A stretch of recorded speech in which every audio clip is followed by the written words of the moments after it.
Kevin Jackson Radio Show. Welcome, everybody. Kevin Jackson here. It's a Kevin Jackson Show. Glad you're with me. And what can I say to you except I told you so? And you're going, Kevin, what are you talking about? I told you so. I told you so. The left never rest. They will try retreads. They don't care.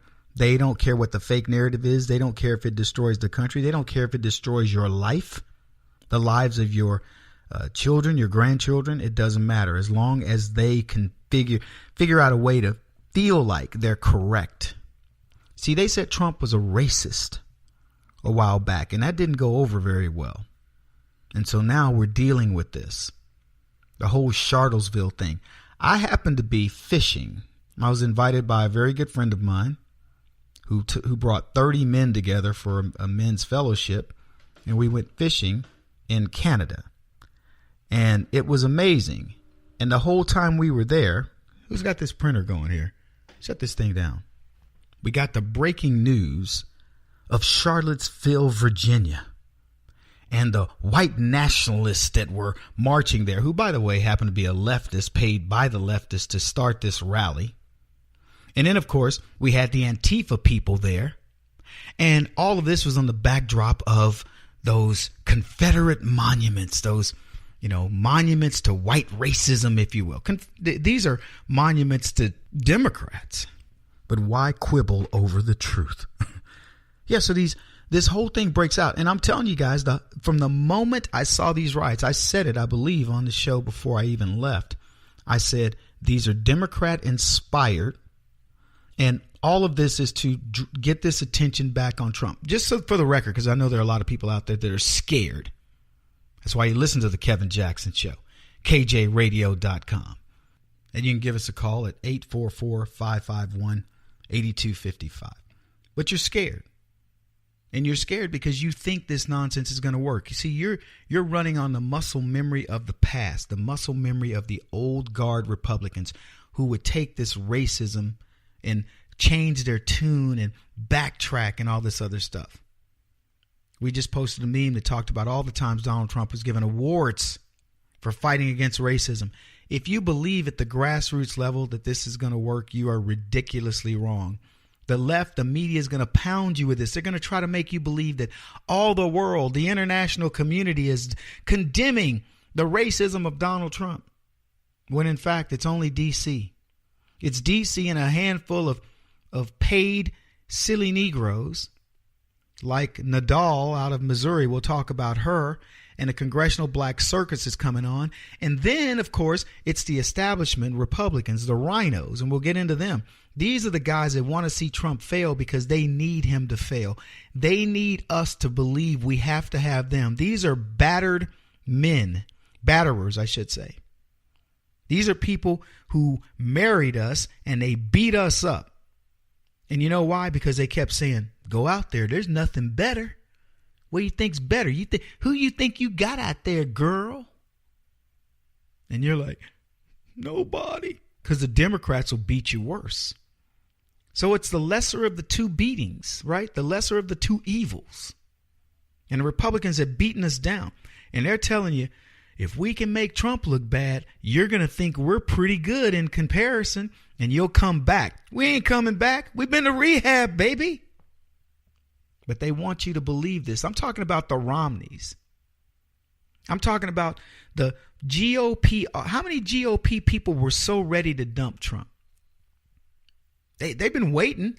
If you wonder why he can't pass health care or whatever, it's because these people don't want it to work.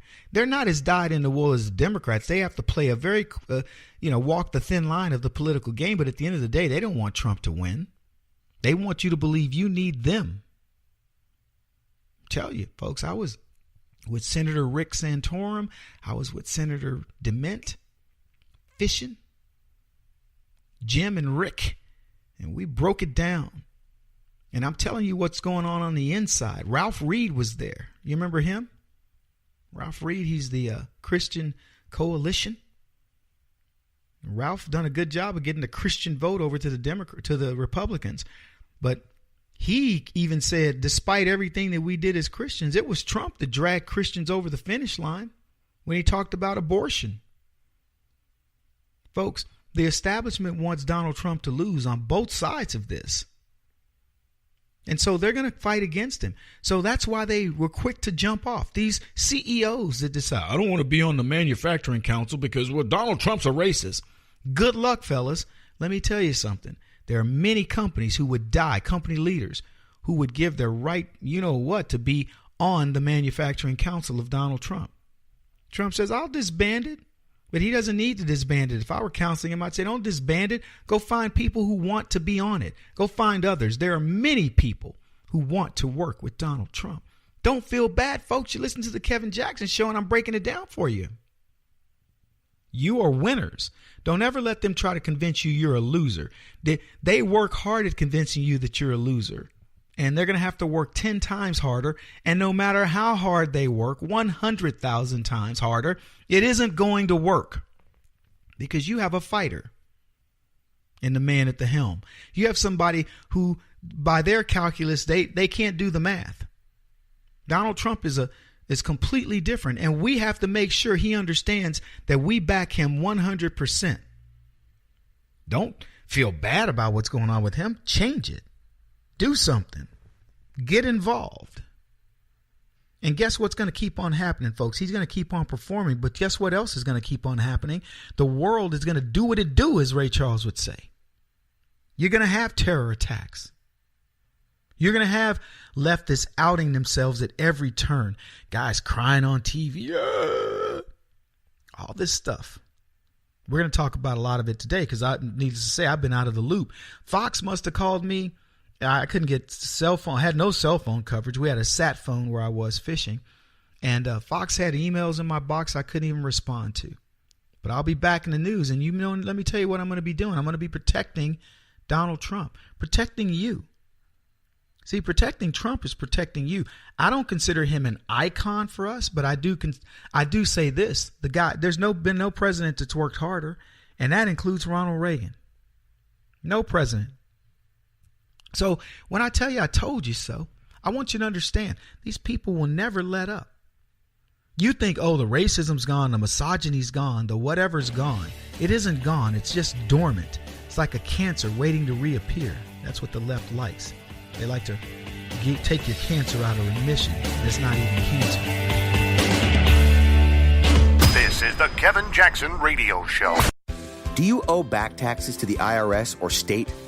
The secret to avoiding the IRS nightmare is to seek professional representation. My friends at Security Tax Associates provide the most cost-effective and ethical representation in the industry while helping to avoid seizures, levies, and wage garnishments. Security Tax Associates is here to ensure that the appropriate steps are taken to permanently eliminate any possibility of future tax burdens once and for all. For a free, no-obligation consultation, contact Security Tax Associates, 844-779-4177. That's 844-779-4177. 844-779-4177. Or visit them at securitytaxassociates.com.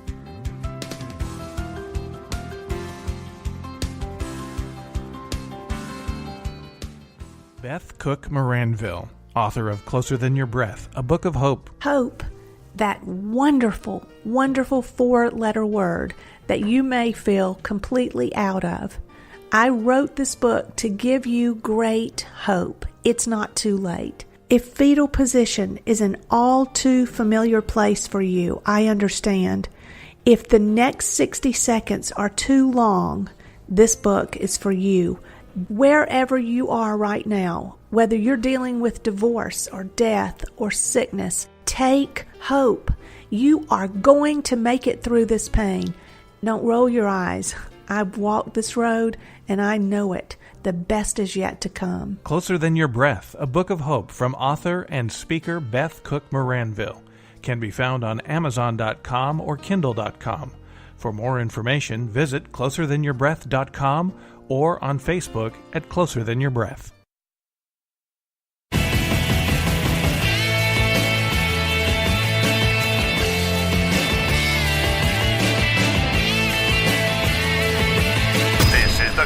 Jackson Radio Show.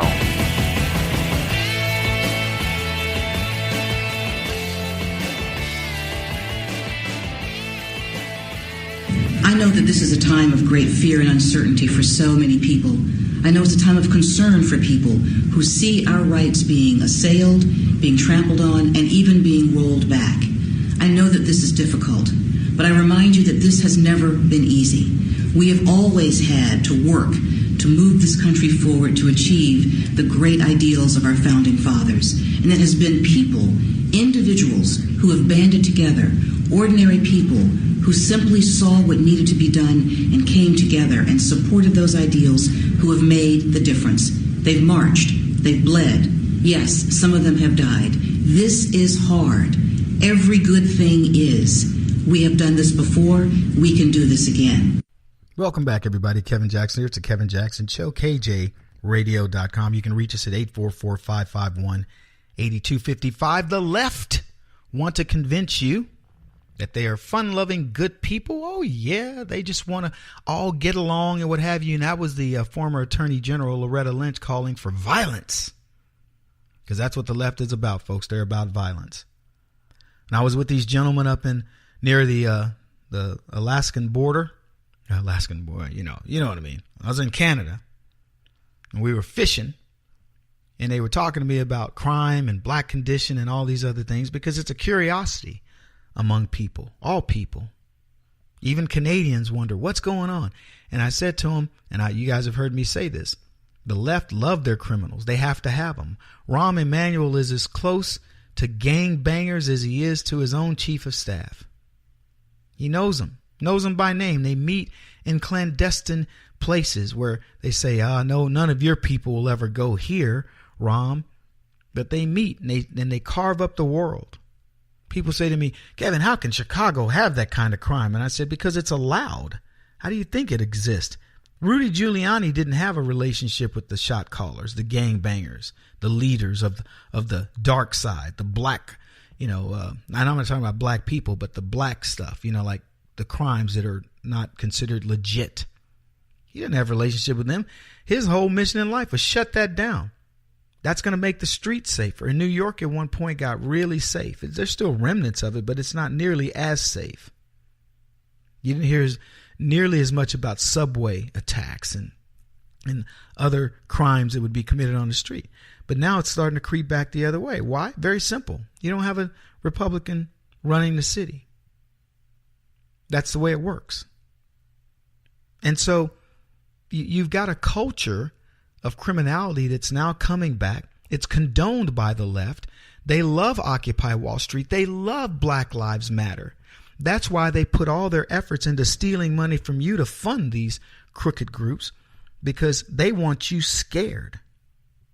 They want you afraid. So we've got Charlottesville, an opportunity that has presented itself to us. And you know what? Most of you aren't hearing it that way. Kevin, what do you mean that's an opportunity? It's an opportunity, folks, for ground and pound. That's a term used in fighting. When I get on top of you and I've got you relatively submitted, I'm going to ground and pound you into the dirt. As my grandfather would say, I'm going to stump a mud hole in you. Yeah. That's what's presented itself. The left lie yet again. Donald Trump's a racist. White nationalists occupy the right, the conservative movement, the Tea Party, etc. And you know how we're going to fight back? The rhino Republicans are going to abandon you. Oh, it's terrible. Donald Trump is allowing this to occur. Oh, my goodness. How are we going to do this? And every time they do it, they make it appear as though they're legit. The left are legit at their accusations against us. By the way, for those who are listening from the left, none of these white nationalist groups or KKK stuff belongs to the Republicans. They belong to the left. You Democrats own those groups. These hate group, terror group, meant to put fear in the lives of people, particularly black folks. And that's what you've done. And now they've turned it on you. You conservative, God-fearing white folks, for the most part, are now being targeted. Don't you feel targeted? You can't say jack. You should... let me tell you something. You either need to get ready to fight, or you should just resign yourself to being ashamed of yourselves, because Your ability to let these people say and do to you whatever they want, it absolutely floors me. I get asked all the time, Kevin, you can say this because you're black. I go, let me tell you something. If the people call me David Duke, I'd be saying this as a white man. When do you get to the point where you have accomplished enough, or you feel safe, feel good enough with your God that you can speak the truth? I'm just asking. Don't get mad. Not that I care. When do you finally grow up and say, I'm not going to let you tell me what I'm not. You're not going to call me what I'm not. You're the racist, you fool. Not only are you a racist, you're a fool. Because you're hurting people. All these lefties that claim they're helping. I saw Mark Ruffalo on TV while I was at this lodge, and he's yelling Michael Moore's out there. These people have no experience with racism in any way, shape, or form. They've never seen it. It's never happened to them. They've not even seen it anecdotally. It was in a tweet. Oh my goodness. Somebody tweeted something about a black person. Wow. Poor black people. We are so fragile. I'm talking to black folks right now. You people embarrass me. Yeah, you people. I said it for a reason. You embarrass me. See, when I grew up, black people were strong, boy. We put fear in you because if you meant the wrong thing, we were like, what did you just say? We confronted. We didn't run. And we fought when it was necessary to fight. We didn't fight because we want, oh my gosh, it's a Confederate statue as it stares me in the face as I drink my latte. Where's my attorney? Will someone please call Barack Obama? We didn't worry about nonsense like that. How many names of streets and signs and monuments or whatever are named after who knows who? Who are you going to name the next series of monuments after? And we'll get into that in a little bit because I want to cover that as a separate issue. But just as an example, you're going to name it after Oprah? Yeah, because Oprah Winfrey, she's amazing. Yeah, who knew what could happen in trashy talk shows had it not been for Oprah Winfrey? Wow. Thank you, Oprah. And of course, the icon of all things black, Barack Obama. Wow, let's build monuments to this fool. The guy that took blacks back into the 1960s, if not the 1860s. Thank you, Barack Obama.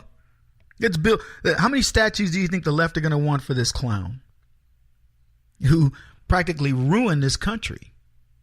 When I say practically, he got close. Because of you, he didn't. Give yourselves a hand. How many monuments are going to build for him? If the left keeps it up, let me tell you something. They'll be tearing down monuments of Martin Luther King soon. Y'all are, oh, Kevin, they just put a statue up of him. Yeah, but what goes up can come down. Yes, even the iconic statue of MLK can come down. I know what you're thinking. You're thinking, Kevin, I'm telling you, folks, there are a lot of things you can think about today. Would you think it would have happened? Of course not. I told you so. You better understand these people are going to fight you every day of your life until you crack down on them. We've got the answer to how to beat the left.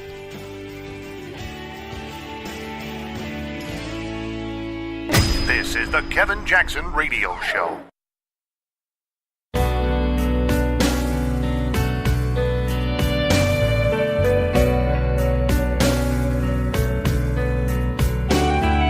This is the Kevin Jackson Radio Show. I've condemned neo-Nazis. I've condemned many different groups, but not all of those people were neo-Nazis, believe me. Not all of those people were white supremacists. I think there's blame on both sides. You look at both sides. I think there's blame on both sides, and I have no doubt about it. What about the alt-left that came charging at the, as you say, the alt-right? Do they have any semblance of guilt?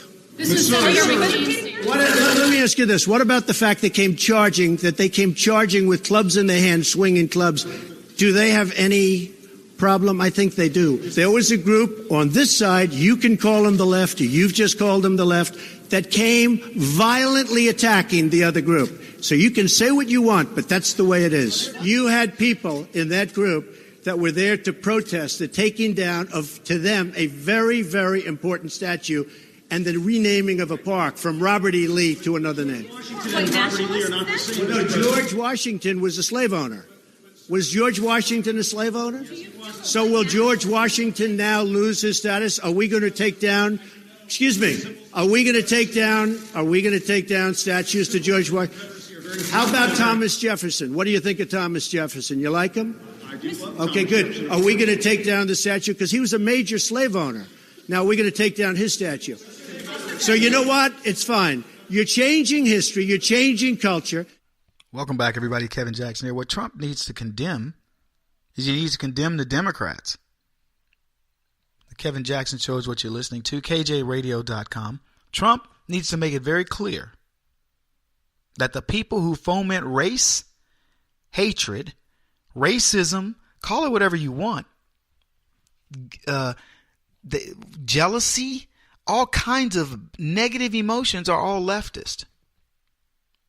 Look at the Tea Party. Show me anything close to this that we've ever done. Anything.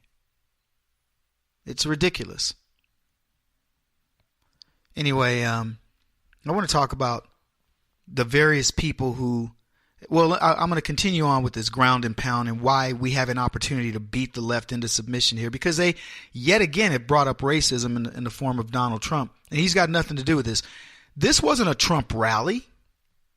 This was a rally around, supposedly, taking down the statue of some of these Southern icons, people that fought in the Confederacy. And I'll be blunt. I don't give a crap. I look at them as monuments to losers. And I don't mean it in a bad way, because everybody in America is somehow connected to the people that fought against it was brother against brother. So how are you not going to be connected? And so one side loses, which, by the way, rightfully so, ordained by God that the South lost, because a man to live in slavery is not going to happen. It shouldn't happen. Not in America. It's happening elsewhere around the world. Leftists don't seem to care about that. But a man owning a man in America should never happen. So the right side lost. However, those are still citizens of America. And the majority of the people who fought against, or fought for slavery, they fought for a very small number of people. Less than 2% of the people in the South owned slaves. Most of them were hardworking people just trying to make a living like everybody else. Now, the concept how they treated blacks, that might have been more uniformly across the way. But again, who was it? It was Democrats. Who saved the day? Republicans. And yet we have people giving up our history. I keep going back to this Confederate flags, thing with Nikki Haley in South Carolina, when she symbolically removed the flag and had a big press conference around it. And she effectively gave ownership of the Confederate flag to the Republicans. The worst thing you could possibly do in history is give a flag that supposedly represents, what the left said. It really is Southern pride, but whatever you want to call it, if it's a symbol of racism, you want to give that symbol now to the Republicans, the group that freed the slaves and set up the historically black colleges and universities, etc. Republicans are the people that help blacks assimilate into regular culture to become part of mainstream America, and you're going to give them the symbol of hate, as they say. I don't believe the flag is hate, by the way. Confederate flags don't scare me. Neither do monuments to old white men, even those that didn't like me. And for the record, I'm gonna really enjoy watching this spin on the left, because it already has. Woodrow Wilson at Princeton, famous Democrat, famous segregationist, segregated the White House, reinstituted segregation within the military to some degree, and was just a flat-out racist. And the left love him. They love Woodrow Wilson. They love FDR. When are those guys going to go away? And quite frankly, I don't care that they do. I want them as reminders. But here's the thing, Republicans. Speak up. Let people know. We have it's not a mass exodus. We have what the media wants to be perceived as this mass exodus from Donald Trump, ergo from you, because a group of people that I believe were paid by the left to organize and come out And I bet if you follow the money, you're going to find out that these so-called neo-Nazis got a fortune to do this. The left love their criminals. They love to bring them out. Somebody who you don't even know, that's just barely related to this, went and met with white nationalists and said, hey guys, look, we'll give you $1 million, $2 million, $5 million, whatever. Bring this out, stir up some mess, and let's get this thing back. And here's the deal. Sadly for them, it is not going to work. Ground and pound. You get a chance to showcase to the left that, one, they're going to be ineffective. We aren't going to believe the hype. We don't care about their media. We don't care about their reporting. And two, you're going to be able to tell them, we have a counter to you. We have the truth.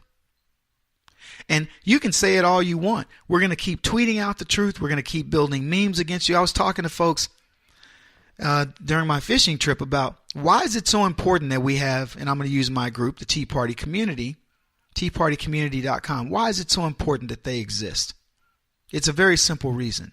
It's important that they exist because you need somebody countering the nonsense of the left.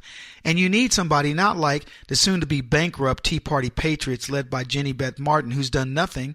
You need somebody who's fearless and going out there and saying that the group that got set up in Charlottesville is a shield for the left. They are the racist. I'll prove it every time. And I'll debate any of these guys. I'll debate crying rhinos like whatever the black dude was crying. I'll debate Van Jones, if he wants to talk about it, his crying about it, and President Trump and all these crybabies. I'll debate Al Gore. I'll debate the president or one of the Murdoch sons. I forget which one went against Trump recently. I'll debate any of them. Oh, Kevin, you just sent a shout out to your boss. Hey, folks, if me telling you the truth means I don't get a deal with Fox News, I'm sticking with the truth. We have the opportunity to showcase that these people, yet again, where's the Russian narrative? Is it being discussed? No. Where's Jim Comey? Where's Loretta Lynch? Where are all these supposed leaks and things that were happening in government that are, quite frankly, much more important? Why are they not being discussed? Kim Jong-un, he got backed down by Donald Trump.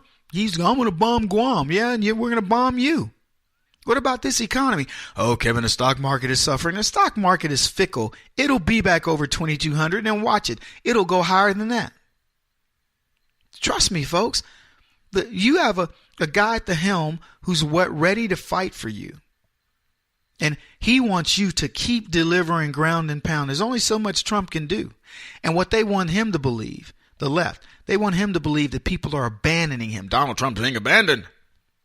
Nobody wants to be around Trump. It's terrible. It's awful. Look at what's going on with Trump. They want you to believe that. Because if the one thing that fuels Donald Trump, and I'll tell you this is a fact, he wants you to appreciate what he's doing. He doesn't need to do it. He wants you to appreciate that he's doing it, that he's the one taking these barbs for you, that he's the one who is willing to go out there and fight on your behalf, and you can just sit, stay behind behind the lines. He'll go to the front. I know this, my team, we love getting your mail. Kevin, you did this or that. Thank you, man. Police officers that write to me. Kevin, thanks for standing up for us. Love it. We fuel ourselves on that. Don't think Trump's any different. Letters of encouragement to Donald Trump. Phone calls, tweets, whatever medium you can use to get to him, use it. Because I guarantee you there's somebody out there wanting him to they want to get that information to him. And if you aren't getting it to him, the only thing he hears is the noise of the left. Donald Trump needs to know you care. When we come back, I want to talk about these pansy CEOs, Confederate monuments, and when we'll talk about the Barcelona terror attack that's really not getting a lot of coverage. Kevin Jackson on the Black Sphere Radio Network. Do you owe back taxes to the IRS or state? The secret to avoiding the IRS nightmare is to seek professional representation. My friends at Security Tax Associates provide the most cost-effective and ethical representation in the industry while helping to avoid seizures, levies, and wage garnishments. Security Tax Associates is here to ensure that the appropriate steps are taken to permanently eliminate any possibility of future tax burdens once and for all. For a free, no-obligation consultation, contact Security Tax Associates, 844-779-4177. That's 844-779-4177. 844-779-4177. Or visit them at securitytaxassociates.com.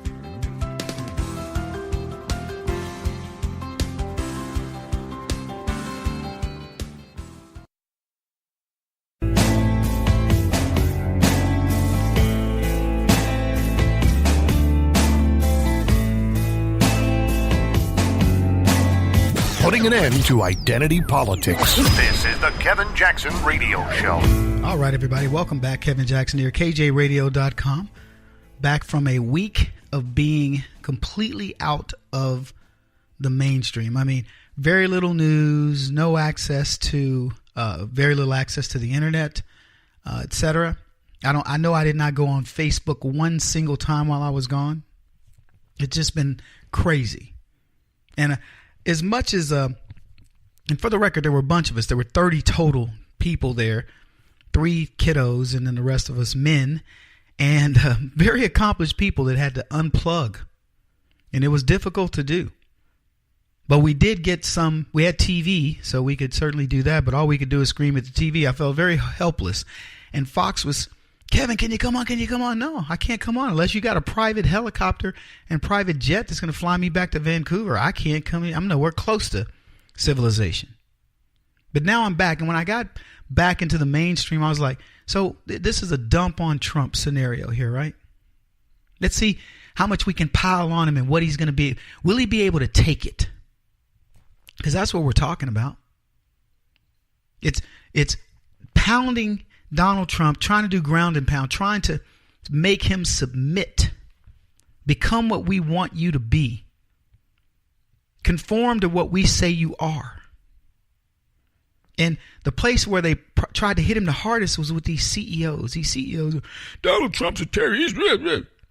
You know, they left the Manufacturing Council. And I said earlier in a broadcast when I was introducing today, because today to me should be dedicated to what we need to do to help Donald Trump and to help the Republic and to help the conservative movement, because you have to see what's happening here, folks.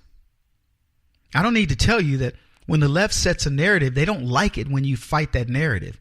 I'm an Uncle Tom, step and fetch a dude and a tool of the white man. So the people that know me know that is so far from the truth, it's ridiculous. I'm a tool for no man and willing to back it up any way I need to. But anyway, these CEOs, supposedly they've dumped Donald Trump, leaving the commission and whatever. Go look. Let me tell you what these CEOs are doing. They're all succumbing to the political correct nature of the world that used to be. And what it shows you is these are pansies, pansy capitalists. There's another name for them because Trump got accused of grabbing women by it. That's what they really are. But I'm cleaning it up. They are pansy capitalists. Rainy day people, absolutely overwhelmed when Trump made the offer to have them join the manufacturing, whatever they called it. And now they want to leave it. Why? Because it'll look good. It'll make their corporation feel good or whatever. It's like Roger Goodell with the NFL. We don't have no problem with people doing their freedom of speech and not standing for the national anthem, etc., even while his corporation burns. Why? Because he thinks it's an opportunity right now with this whole Charlottesville thing. That's how distorted Roger Goodell is. On the heels of what was arguably one of the worst NFL rating seasons in a decade.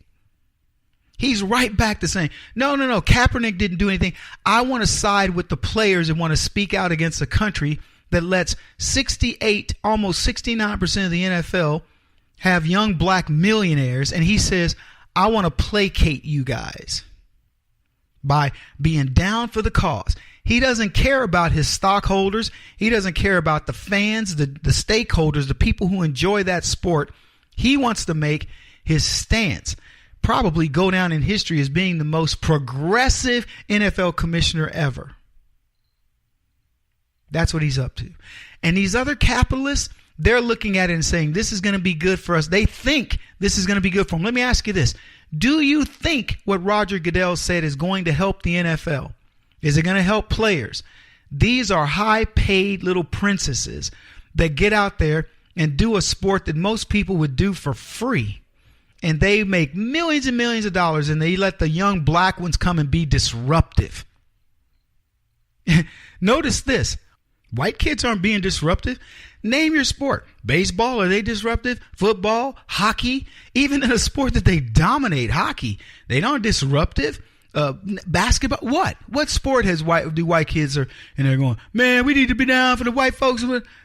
Kevin, white people have it so good. Really? They have it so good that they could easily talk about reverse racism in football. Less than 25% of the people in sport, in football, are white. So a group that represents a pretty significant part of the population isn't represented evenly. Black people are represented in 300% more plus in football. Almost actually 400%. Was it? We're 13% of the population. So what? 13 times 5, that's 65. We are 500 times more represented in football than any other race. So isn't that racism of sorts? So white folks aren't complaining. I don't know what it is in basketball. I know this. Donald Sterling, when he got accused of being a racist, he had 11 of his 12 black players were black. 11 of his 12 players were black. Yeah, one white dude and a half white dude. I think 2 half white guys. So, okay, that may count as another white guy. But you get what I'm saying?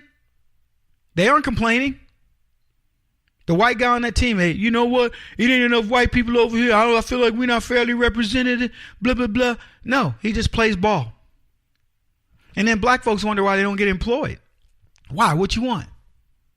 You could be 68%, almost 69% in the NFL, and you still want to take a knee during the national anthem.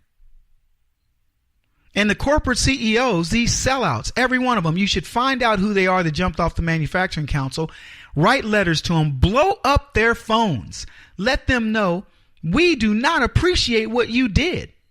See, these guys don't get much mail. But if they got enough mail from 60 million conservatives saying, I'm never buying your product again. Like the guy from Uber. Oh, are we going to make an announcement that, oh my goodness, we cannot have this type of thing going on in the nation? Whatever. You've been having this type of thing going on in the nation for decades. You've been watching liberal progressives kill black people. You've been watching liberal progressives beat the heck out of conservatives. I'm talking about at every turn, robbing, raping, pillaging. You've been watching progressives allow illegal immigrants to come here and commit acts of terror, illegals to come over here and rape and pillage and take jobs away from Americans. And then now you want to suddenly take a stance on something? We should be boycotting company after company. If we spoke with our money, they would listen. Oh my goodness, would they listen? But we don't. At least not enough. People tell me, Kevin, I really love my football. Let me tell you something. I don't love anything more than I love my freedom. If I said to you, the next choice you make in supporting a leftist will land you in prison, or you could fight for your freedom by disavowing that thing, what would you do? If you had to give up Facebook in order to stay out of prison, would you do it?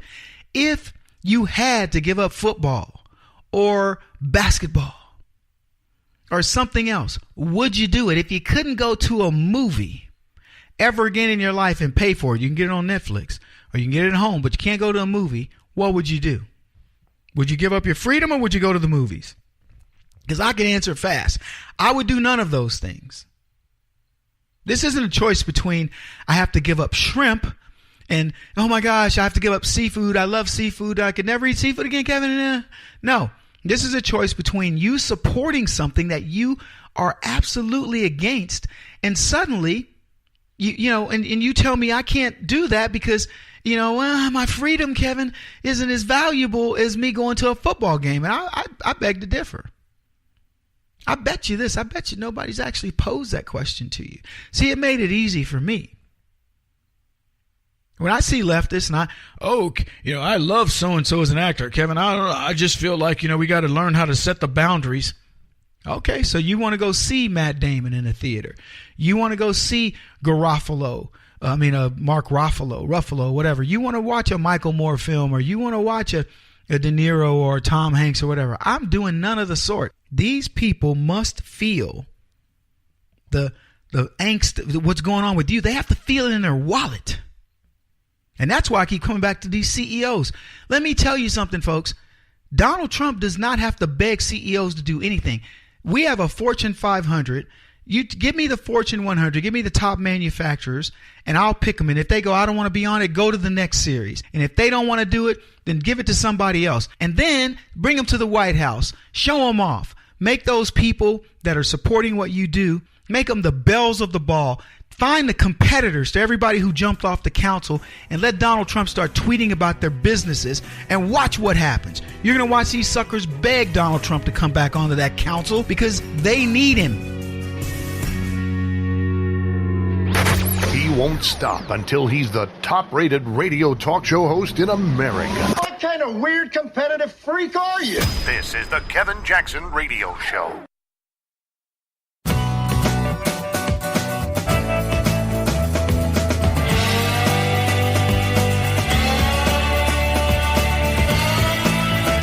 The Kevin Jackson Radio Show. Welcome, everybody. Kevin Jackson here. It's the Kevin Jackson Show. KJRadio.com. You can send us a phone. Well, you can call us by phone. Send us a phone message. Call 844-551-8255. I'm going to read a quick note from a gentleman who wrote to me. I believe his name was Ernest. He sent me a note. And Ernest, apparently we're kindred spirits, but he writes a note. You are the man. Kevin, you and I are from the same cut. Love, love, love you. That is from a 72-year-old white man in Suffolk, Virginia. The truth always, 100%. Make my day. Wake up to waiting to hear you on talk radio. You are the best. Please continue your hard work. America needs you badly. Thanks very much, Ernest. I sent you back a note as well, and I appreciate you, man. Look, I represent you. You're 72 years old. You've seen a lot in this world, and you want to leave something for your kids, your grandchildren, your great-grandchildren, your friends, whatever, people that you love and care about.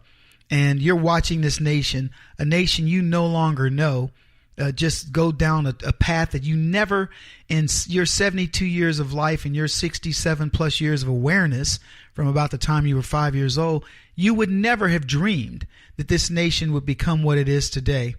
And nor would you have dreamed over the past decade that we would do something to finally fix it, to right that wrong, to get it back to where it was. So Ernest, I'm with you, man.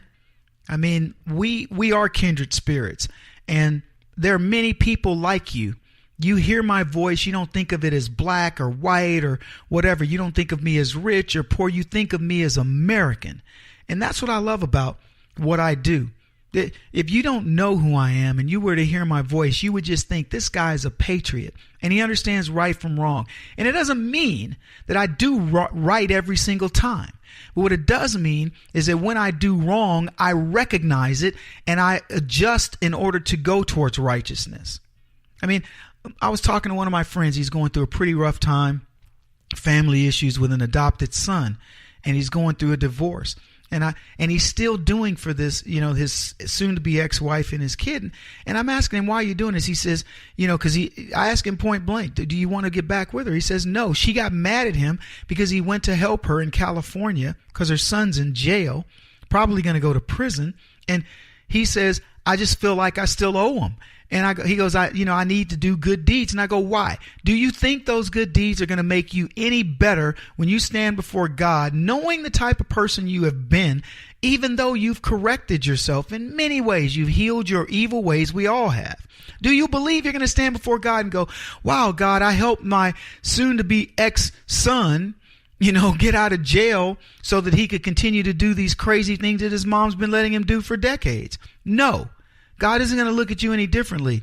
And stop looking at things as if you can say, what he's doing is a liberal thing. I'm going to save this kid and it's going to make me feel better.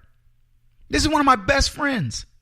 Saving that kid will only make you feel better temporarily because you're doing it selfishly. Let that kid save himself. He's done, I'm not going to take you through all the stuff that he's done for him, but he's done a ton for this kid. More than I could ever possibly do for one of my sons back in the day. And more than most people would do for their own kids. And he feels guilty, but his guilt is not about his divorce. It's not guilt about did he have enough interaction with this kid. His guilt is laden with things that he's still harboring. You don't need to feel guilt about that. And no matter what's going on in your life, folks, you ain't going to fix it because you decide you're going to help some poor little kid. Oh my God, I'll help the kid and that'll do it. That ain't going to do it. What's going to help you is you helping yourself. You understanding that you can't solve the problems of the world. But where they're needed, you do it. This kid isn't incorrigible. I told him, I said, you and I both know this. So I'm not telling you anything new. This kid gets out, he ends up back in jail or dead. Period. He goes, you're right. Then why are you helping him? Let him sit in jail longer. And get this, his mom wants to get him a car. He wrecked his car and then tried to burn it. And they're trying to get him another car. Let me tell you something. If my sons, any of them, wrecked their car and then were so distraught, they said, I'm just going to burn my car. I guarantee you, I wouldn't be buying them another car. I wouldn't be bailing them out of jail either. So look, I'm not trying to get involved in their own personal business, but what I'm telling you is you cannot do enough deeds to stand before God and go, God, but check it out. I got a bunch of kids adopted. I helped get them sporting gear. I helped do this. You can lay out a litany of things that you did, and none of it will erase that person you are, that demon inside of you, that the only fix is through understanding there's a higher power, something that can help you control the demon. That's it. So when you look at what's going on in the world, folks, there are things we can control and there are things we cannot control. Watch the videotape of a man, and he was trying to teach this little black kid martial arts, and he said, run into me and slap my back. And the kid was crying, and he kept, the more that the guy goes harder, the more the kid cried. And he was telling him, he says, look, you have to have the soul of a lion. You can be a lamb when you need to be, but you got to be a lion at the appropriate time. And that's the way I look at my martial arts career. I don't want to be involved with anybody and be mad. But if you want to see the lion, I'll show him to you. See, that's what Jesus taught you. He taught you, we talk about turn the other cheek. Jesus knew when it was time to show people the lion. When he went into the temple and he turned over the tables, do you think he was being meek and submissive and passive? No. He was saying to these tax collectors and these scoundrels, these fraudulent people, you're not dealing with the lamb. You're dealing with the lion. And there's a biblical passage to this that effectively says that the lion stays to fight. The lamb will run, the chump, if you will run even when there's not a fight. Ask yourself what the Republicans have just done from Donald Trump. See, he's a lion. He's staying there to fight for you. What are you going to do? You going to stay there and fight, or you going to run? Because let me tell you what, the left plans on you running. They've already got your track shoes set out. They think you'll abandon Donald Trump. They think you will abandon yourself. They think you will abandon your brother, your father, your cousin, your uncle, whatever. The same way, and I'll give you an example, Jeb Bush abandoned his father and his brother when they said, you're just like your brother and your father, Jeb. And he was like, well, I'm not like my brother and my father. You know what I would have said? I would have said, so what? Both of them were presidents. And by the way, I don't care. You can talk about my brother and my father any way you want. I will never abandon them. And I'm not going to abandon you. We got to take a commercial. We'll be back. This is the Kevin Jackson Radio Show. Do you owe back taxes to the IRS or state? The secret to avoiding the IRS nightmare is to seek professional representation. My friends at Security Tax Associates provide the most cost-effective and ethical representation in the industry while helping to avoid seizures, levies, and wage garnishments. Security Tax Associates is here to ensure that the appropriate steps are taken to permanently eliminate any possibility of future tax burdens once and for all. For a free, no-obligation consultation, contact Security Tax Associates, 844-779-4177. That's 844-779-4177. 844-779-4177. Or visit them at securitytaxassociates.com.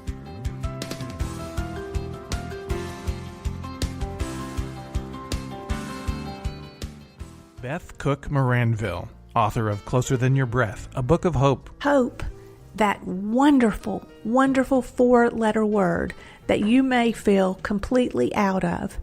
I wrote this book to give you great hope. It's not too late. If fetal position is an all too familiar place for you, I understand. If the next 60 seconds are too long, this book is for you. Wherever you are right now, whether you're dealing with divorce or death or sickness, take hope. You are going to make it through this pain. Don't roll your eyes. I've walked this road and I know it. The best is yet to come. Closer Than Your Breath, a book of hope from author and speaker Beth Cook Moranville, can be found on Amazon.com or Kindle.com. For more information, visit closerthanyourBreath.com or on Facebook at Closer Than Your Breath.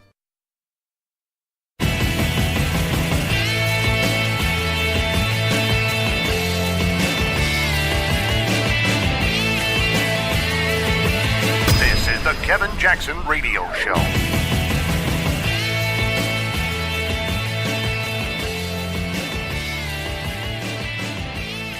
What's up, lions? I call you lions because inside of you lies that spirit, the spirit of a lion. A lion, for the most part, lays around watching his surroundings. He's not doing very much. The little cubs fun and frolic. But there comes a time when the lion has to take care of his territory, encroached upon by other predators, maybe even other lions. And a lion must become a lion.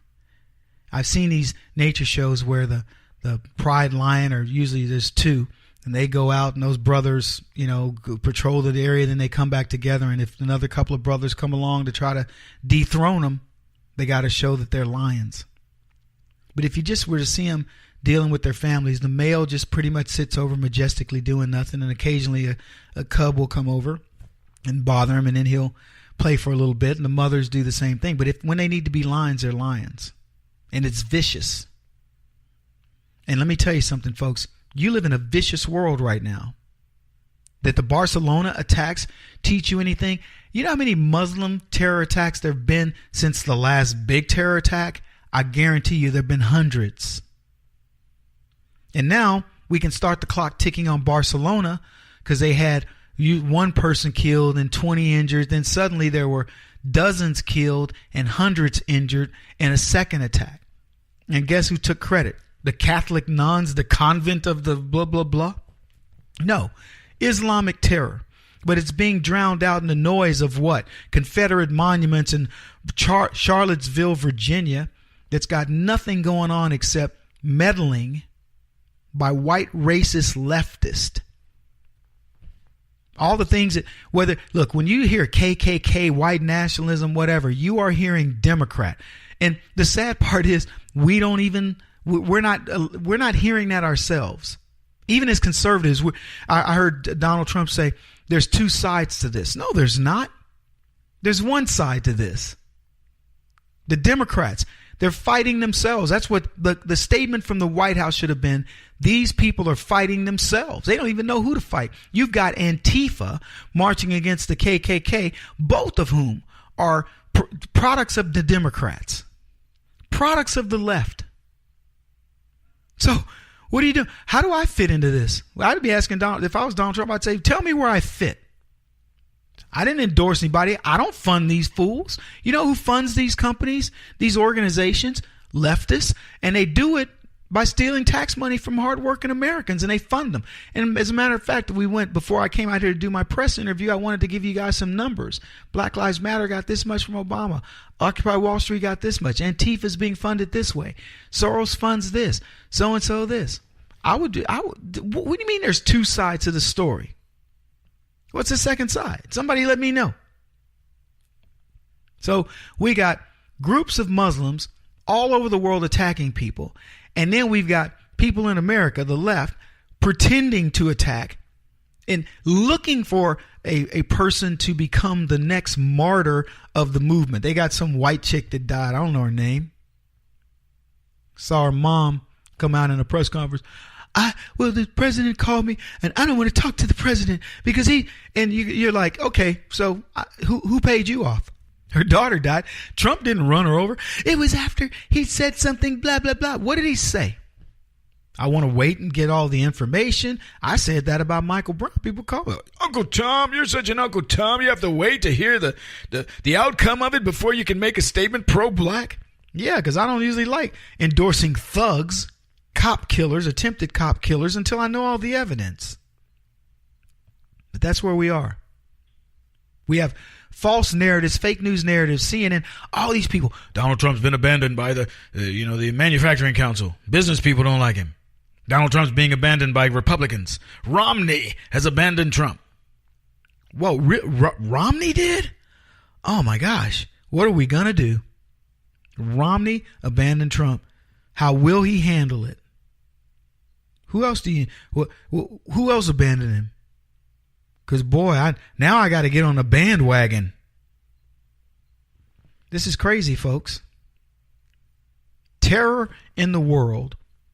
Every single day, we spend tons of money. I don't know, millions and millions, if not billions of dollars, fighting the so-called war on terror. And then we watch it play out and ask yourself, are we winning? Yeah, while we sit around here, more mosques are being built, more PCs, things are creeping in. For example, you can't talk bad about Islam or we'll have to put you in jail. The thought police, what's going on in Britain and France, anti-defamation. Look, I don't know much about Judaism, but I'll tell you this. If I said something negative about it, either I'm uninformed, potentially, but if let's say they have some tradition and I go, that's a silly tradition in my opinion. Am I defaming them? Or am I just saying I disagree with that aspect of their religion? Like I disagree with the cutting off of heads of Islam, the general mutilization of women of Islam, the idea that women are subjugated to men by Islam, and a lot of other stuff. I don't agree with the religion. Doesn't make me a bad guy. In the Barcelona terror attacks, were you shocked to find out that these people were Muslims? That there was gambling in the casino? That there's gas at the gas station? Were you shocked? I'm asking you. You can give us a call, 844-551-8255. Because I wasn't.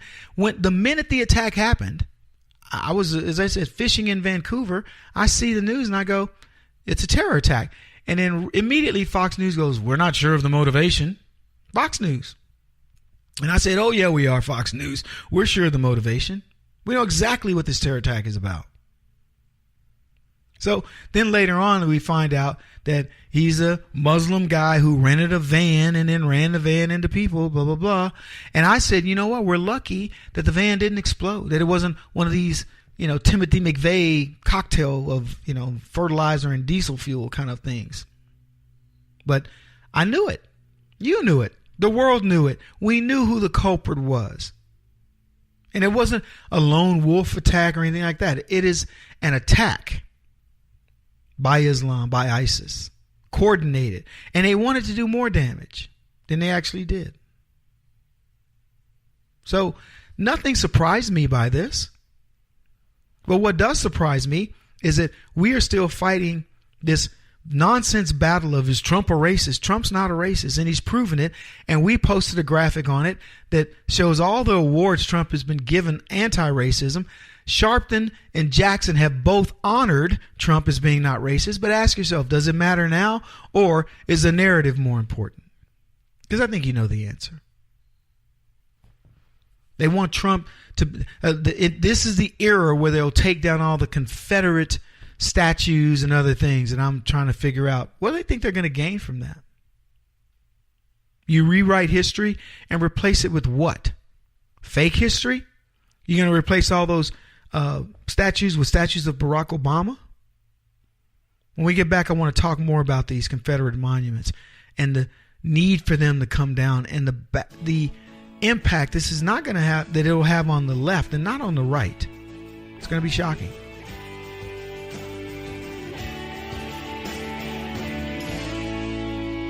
This is the Kevin Jackson Radio Show.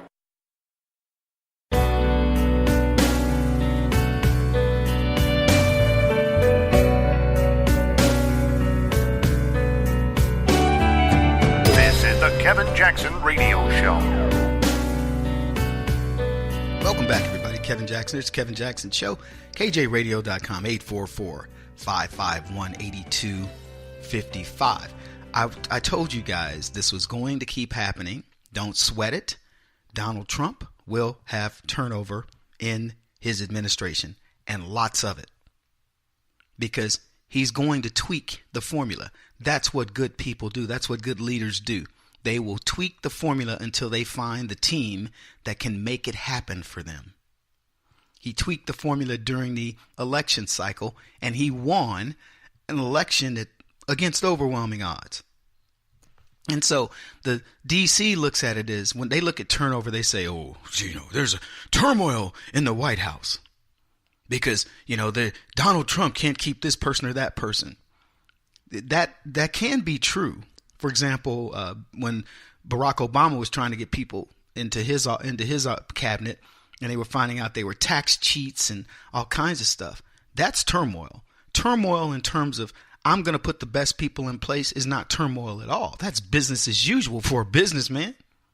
No big deal. Then look at what happened with Barack Obama. Just to put this in perspective, after Barack Obama picked his cabinet, tell me somebody who did their job competently. Name one. His press secretary, Josh Earn, how many did he go through? 3? Not a one of them's worth 10 cents in Zimbabwe money. So explain to me, who was good? Was Valerie Jarrett good? Was Hillary Clinton good? Was John Kerry good? Was Joe Biden good? Name me one competent person, a person that you go, man, I would hire that person in a minute. Maurice Sharf, State Department spokespeople, you name it. All of them were worthless. Now, let me ask you this. Would you hire, what's her name? Carrie Ann or Conway? With Kellyanne Conway. Would you hire Kellyanne Conway? I would. I'd hire her in a New York minute. Would you hire Pence? He may not be exactly your type in terms of personality, but he's a competent guy. Pence hasn't made a single wrong move. He's followed along and been a great, number 2 for Donald Trump, just kind of bolstering where things are. There are a lot of people in his administration I would take right now, sight unseen. Would you hire Mnuchin or whatever his name is? Let me tell you, one of the sharpest guys I've seen to date. There's hardly a person in Trump's cabinet that I wouldn't hire. But I want to talk about Steve Bannon because he's been let go. And people, again, he's getting just turmoil. And let me tell you something. Bannon probably did create turmoil. I'll get to that in a second, because I want to talk about some of these other people that have been let go. Corey Lewandowski. I talked to Corey Lewandowski about 3 weeks ago. And Corey says, Kevin, I was a scrappy kid from Pennsylvania, grew up in the, poor. And Donald Trump gave me a chance. I'm feasting now. The guy's doing amazing. Writing a book, all this other stuff. But he admitted, he goes, look, man, how much knowledge of D.C. could I possibly have? He admits that there's a point where DC exceeded him. Now, he didn't say, I was glad to be gone or I wish I was gone, but I think he realized his usefulness to the Trump administration in that capacity was over. So they brought in Manafort. I don't know much about him. He didn't last very long, but he seemed to do okay. He just couldn't handle the media thing. He was too Fonzie cool when he needed to be more on the attack. And then finally, he brought on Steve Bannon. And Bannon, I will tell you right now, worried me from the beginning. And people that know me, I've told this story before. Steve Bannon and I did a radio interview with Steve. And I don't remember the topic. It was at CPAC. And I know it had to do with he asked me a question about the condition in the black community. And I started talking about the things that I talk about.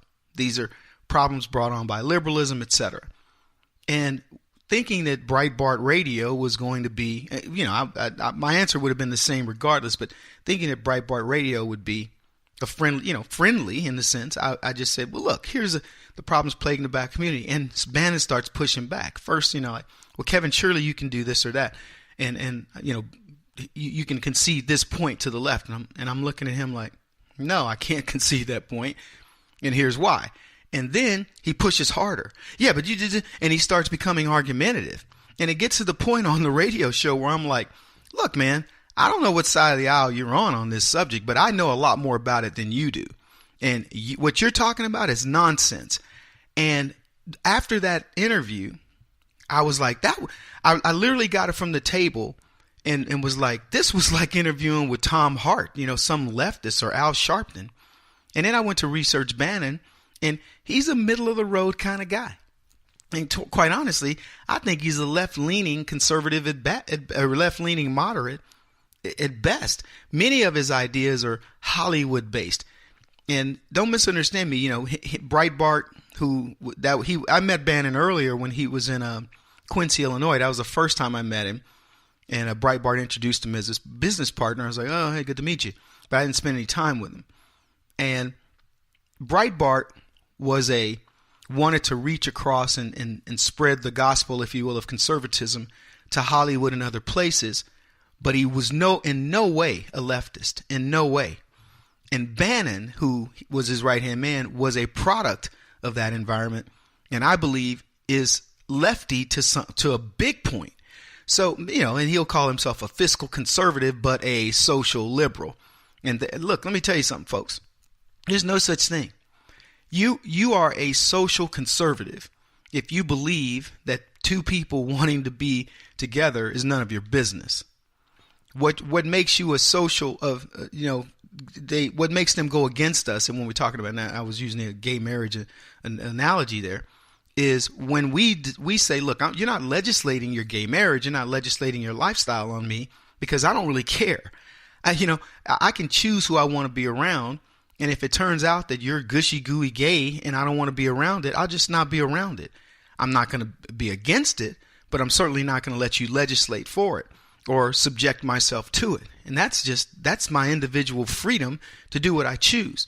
And the left says, no, you will be this way. You will support this. You will be legislated on about gay. And you're like, no, I'm not. And that's the difference. But in terms of somebody trying to take the moral high ground on, I'm a social leftist. No, you're not. The overwhelming majority of conservatives don't care if you want religion in your life. Just don't tell us not to be religious. We don't care who you choose as a partner. Choose one partner, choose 50 partners. We don't care as long as you don't want to legislate your lifestyle. You want to use drugs? Fine. But don't try to legislate that, if I'm high, I can still come to work and get paid, or I can draw a disability and all these other things. No, if you choose to destroy your body, don't make me pay for it. And on and on. So I don't concede this so-called high ground of leftism when it comes to social issues to the left. It's not going to happen. We are just as compassionate to people who screw up because we understand it. One of my good friends, we were talking about this. He said, the reason why I believe in my philanthropy is because it's not mine. God blessed me with wealth and I'm putting it out there. And he goes, and so I'm using God's money to do his will. That's the way I view everything that I do. That's the way, and I'm happy to be around people that feel that way. The left don't feel that way. Anyway, let me go back to Steve Bannon. So he's gone. I believe that Steve Bannon believed that Donald Trump would be this moderate, that he could get left-leaning. And I saw it as a conflict from the beginning. Not to mention, Bannon's not very, based on my interaction with him in that one instance, and I pride myself on knowing people pretty well, I believe that Bannon he was too pig-headed to say, we're going to morph this way. He felt like his ideas were good. Even in arguing with me about black folks, Bannon's trying to, effectively try to make me change my mind about what I know from personal experience and the anecdotal experience of dozens, if not hundreds of other black folks that I'm directly tied to, that we are involved in those issues that mostly plague the black community on a day-to-day basis, and Bannon wants to be argumentative. That would be like me arguing about Hollywood with somebody who's been entrenched in Hollywood for decades. And I'm going to go, no, you don't understand Hollywood, man. And that person would look at me and go, no, one of us doesn't understand Hollywood, but it's not me. And that was the impression I got from Bannon. So look, I'm glad he's gone. I think Bannon was creating problems within the Trump White House. Now, that being said, people like Donald Trump don't worry about the pettiness of, Bannon's mad at Reince Priebus, who's mad at this or that. He solves problems. He looks at it as, we call it a pain chain. Whoever is creating the most pain is eventually going to be gone. And I believe that's the reason why Reince Priebus is gone. He was the key in the pain chain. But as you kept going, once you get rid of one place that aches, you go to the next place till you finally diagnose the problem. And Bannon got caught up in the other side of that. This is good. This is Trump culling the herd, streamlining the operation and making it better and finding those who are there to solve problems. One thing that executives hate are people who create problems. They restate the problem as opposed to solving it. Kevin Jackson on the Black Sphere Radio Network. Do you owe back taxes to the IRS or state? The secret to avoiding the IRS nightmare is to seek professional representation. My friends at Security Tax Associates provide the most cost-effective and ethical representation in the industry while helping to avoid seizures, levies, and wage garnishments. Security Tax Associates is here to ensure that the appropriate steps are taken to permanently eliminate any possibility of future tax burdens once and for all. For a free, no-obligation consultation, contact Security Tax Associates, 844-779-4177. That's 844-779-4177. 844-779-4177. Or visit them at securitytaxassociates.com.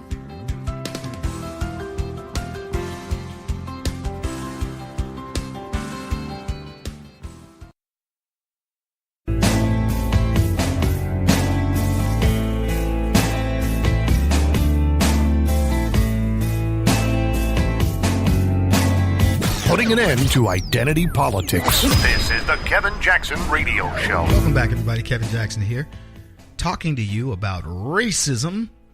And you can feel safe. It isn't about you. It is about leftism. The people that want to destroy a man who has never, I shouldn't say never, but rarely ever been perceived in any way as being racist. Donald Trump, that is. Oh, Kevin, he wouldn't let black people in his building or something like that. That was the claim at one point.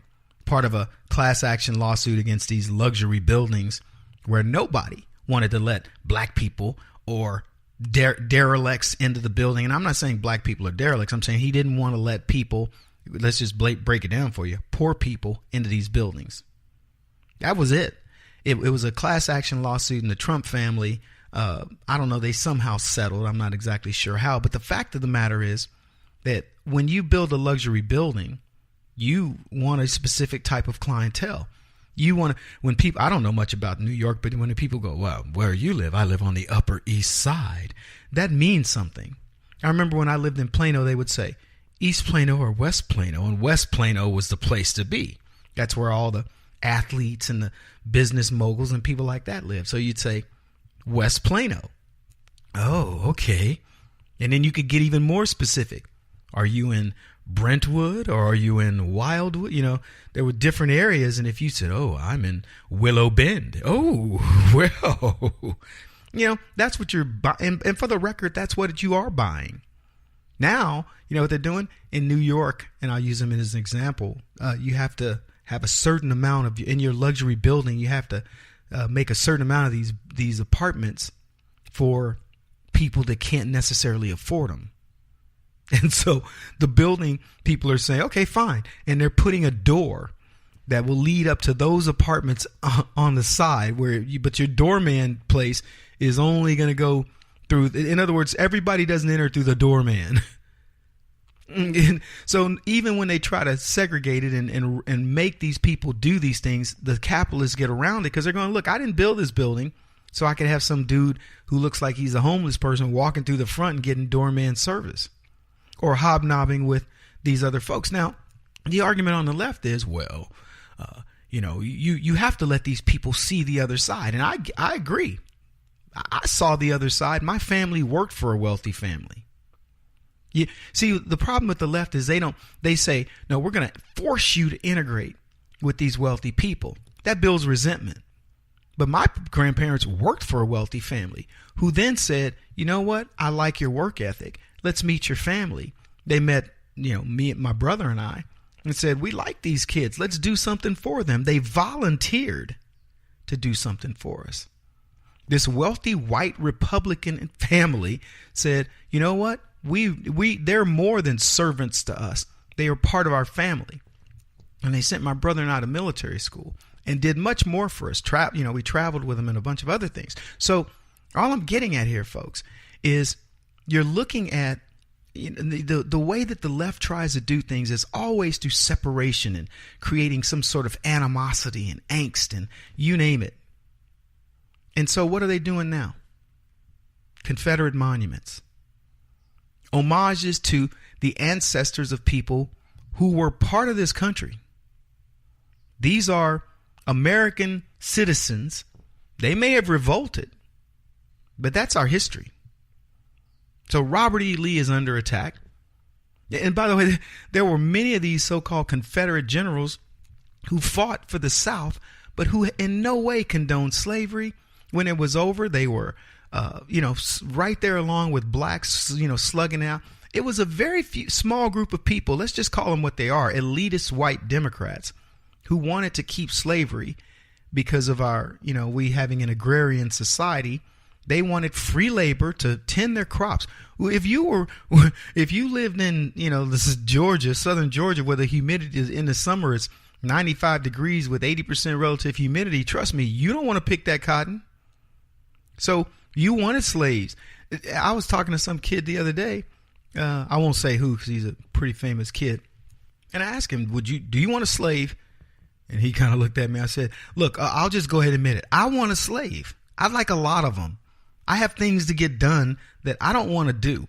It isn't that I can't do them. It's that I don't have time. How many things in your life do you not have time to get to that you'd love to have somebody who was at your beck and call, who had to do it? I would. Now, we've modified slavery in the form of volunteerism. A volunteer is of his or her own free will. But trust me, when you get a volunteer is in an organization or something, you're excited. That's somebody willing to work for free. And hopefully, if they're good at what they do, they're going to lighten your caseload. Are you kidding? Give me as many volunteers, good ones. I don't want a bunch of them I got to train and all that, but give me as many volunteers as you can. That is the one step removed from slavery. What are you talking about? Interns. Now you may have to pay them, or you can't pay an intern. I forget which. We tried to get some. But are you kidding me? Give me people that are eager to learn and can be good at what they do. I will put them on my payroll or on my non-payroll as a slave. And so there's nobody that doesn't want that. And if you're lying, if you say you don't, if you are a parent and you say to me, God, I wish I never want anybody to help take care of my children. I never want anyone to help me clean the house. I never want anyone to help me run errands. You're lying. There's only so much you can do. How more effective could you be if you could get somebody that did nothing except organize your home? You know exactly where things are I have 2 or 3 of everything sitting around somewhere, and you know what we'll do? We'll go buy something else. It's crazy. Because we'll be like, oh, I can't find that other thing that we have 3 or 4 of. So we run over to Home Depot and get another one. I mean, my slave would have everything ordered. No, don't go there now, Miss Master Jackson. We got it over here. Okay, thank you, Moses. Is Martha cooking? I'll take one in a minute. And so, but we've demonized this idea. Don't misunderstand me. I don't want to force anybody to do anything, but I'm saying I get it. Slavery was bad, but don't act like you don't like it. Don't act like you don't want it. You'd be crazy not to. And I'm not talking about beating them and, and being able to go and, leave the big house and go down there and have sex with your slaves and things like that. But believe it or not, that exists today. It exists in bigger numbers today than it did in the time of America. Yeah, people, what are you talking about, Kevin? Yes, there's more slavery today. People working for no money, people who are sex slaves that you will never hear about. Mostly, believe it or not, in Arab countries. And here we are talking about Confederate monuments.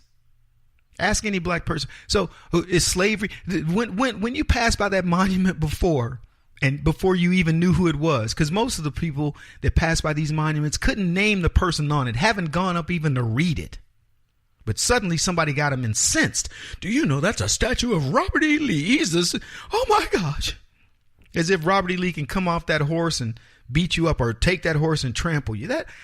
Black people walk by whatever statues they want to come down right now. They walked by them dozens, if not hundreds of times.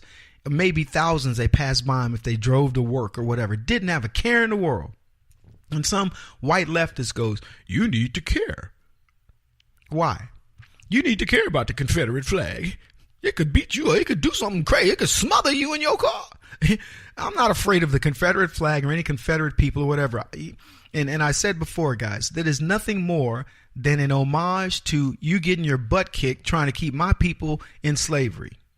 And as much as I credit the Union, the Union Army, I credit God for that. God rectifies situations like that. God looked down on that and said, nobody should be a slave. You want to volunteer? That's one thing. Nobody should be a slave because that's too enticing. That would easily be the haves and the have-nots. And that, my folks, my friends, is leftist ideology, the haves and the have-nots. And there's nobody trying to make you a have-not quicker than a leftist. Look at their policies. They want your kids stupid. They want you stupid. And they want to be able to come get your money whenever they want. And that's what a slave is. A slave is somebody. We are in the midst of slavery. And to such a degree, it's ridiculous.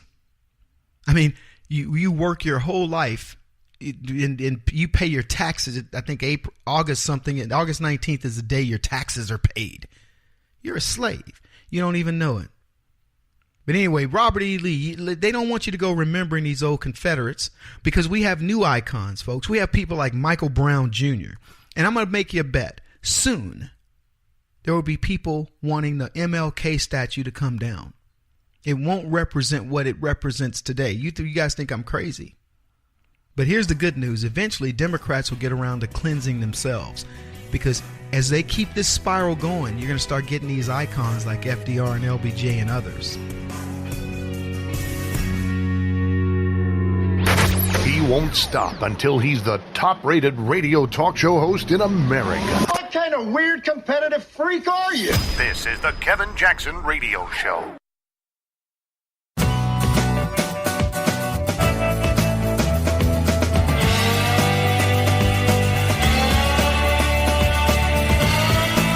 This is the Kevin Jackson Radio Show.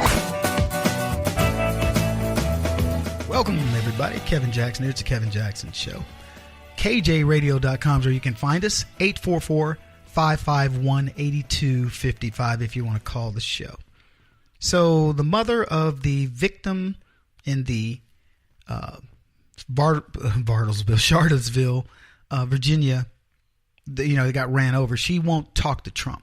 Apparently, he tried to call her, and she says, I don't want to talk to him. He's responsible for this.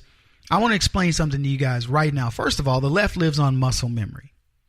They think that all the Obama stuff over the past 8 years has sunk in and people care about that stuff. What they don't understand is people despise Obama. Black people particularly, they despise Obama. Obama, think about that. Let me put it in perspective for you so you can understand that I am right about this. There's no question. 2008, how big was Barack Obama? 2008, 2009, when he took over the presidency. How big of a hoopla was it when he left in 2017, January of 2017, when his reign was officially over? Were people crying? Oh my God, where's Obama? Has anybody asked about Obama? Ask the average person, where is Barack Obama today? They don't give a crap. In 2009, when he first made his trip to Europe and all that, everybody knew. They watched this guy like it was watching the Pope. You can't find him. Ask yourself, go ask your favorite liberal who voted for Barack Obama during the time. Say, hey, what do you think about Obama? Is he more popular now or before? See, you have your answer. But they live on muscle memory. They live on this idea that of the time that Obama spent demonizing you, making you feel little, trying to put a death nail into the conservative movement, the heart of the conservative movement, and it failed. And not only did it failed on such a monumental scale, it's hard to believe these people even take themselves seriously. 1,000 plus seats have turned over from the Democrats to the Republicans. Donald Trump is 5-0, including his win. The fact that Trump himself got elected on the heels of baby black Jesus is amazing. Nobody predicted it. Look, guys, I'm not rehashing history here. I want to put this in perspective for you. Donald Trump has reached rock star status in 7 months in office, and that's with them fighting him. What are you hearing about the Russians? We need a special counsel to investigate. They got it. What's happening? You know what's happening? Now they're reinvestigating Hillary Clinton and the meeting on the tarmac and all these other things that are going to break because of this. And you want to know why? It's because you're winning. They can't figure out what to do with you. They've tried everything. Now they're rehashing the old Donald Trump is a racist. He's the reason for this, all this stuff going on in Charlottesville. Nothing could be further from the truth. And I hear people say there's two sides. Donald Trump even said it. And if I was his communications person, I'd say there's not two sides to this argument. There's one side to this argument. It is a one-sided argument of the left. And every group that calls itself a leftist is nothing more than a self-serving. It's either racist, it's anti-Semitic, it's anti-man, it's anti-American, or whatever. We as Americans don't care about these other groups. Look, if you want to be anti-fascist, I don't really care. I don't care if you want to be a feminist or whatever. You can, as long as you're willing to debate, we don't have a problem. But you name me any group, Black Lives Matter, Occupy Wall Street, the KKK, every single one of them is engendered by the left. Show me a hate group that you can positively put on the right. I'll even go a step further. Oh, Kevin, the white nationalists, the Aryan Nation, whatever, they are anti-government. They don't propose to be on either side of this argument, but the left puts them over on our side every time, and we allow it. We allow it. Nah, not me. The white supremacists, the new Black Panthers, all of them, as far as I'm concerned, they're leftist groups. Because leftism foments hate. That's what it creates. It creates bureaucracy and hate on the same scale. But they want you to take credit for this. We are not responsible for Charlottesville. We are not responsible for Ferguson. We are not responsible for Baltimore. We are not responsible for any place where there is strife, where people are marching, burning down crap. Because you know what we do? We create groups like the Tea Party. Go to Tea Party Community, folks. That is going to be the only Tea Party group left. Go to teapartycommunity.com and join up. Let me tell you why. That is the group that shows the civility in America, that you can fight for your rights the right way at the ballot box. And we've done it. 2008, there's nothing we could have done. 2010, we rallied. And that was the beginning of the end for the Democrats. And they refused to see it. 2012, they got beat even worse, even though Barack Obama got reelected based on muscle memory. But we kicked their butts in 2014. And then in the ultimate coup d'etat, we kicked their butts but good in 2016. And we are actually implementing processes and policies that work, and they're fighting you. You want to know why? Because they know it. They are a drowning person. And all you got to do is just look. You don't have to go out there and try to save them. You throw them all the life jackets you want, throw them, things they can float on, you name it. And they're just going to watch them go by because they prefer to drown rather than to accept the sanity of conservatism. Leftism bleeds on itself in so many ways. It kills itself. It implodes on itself in so many ways. It's ridiculous, and they know it.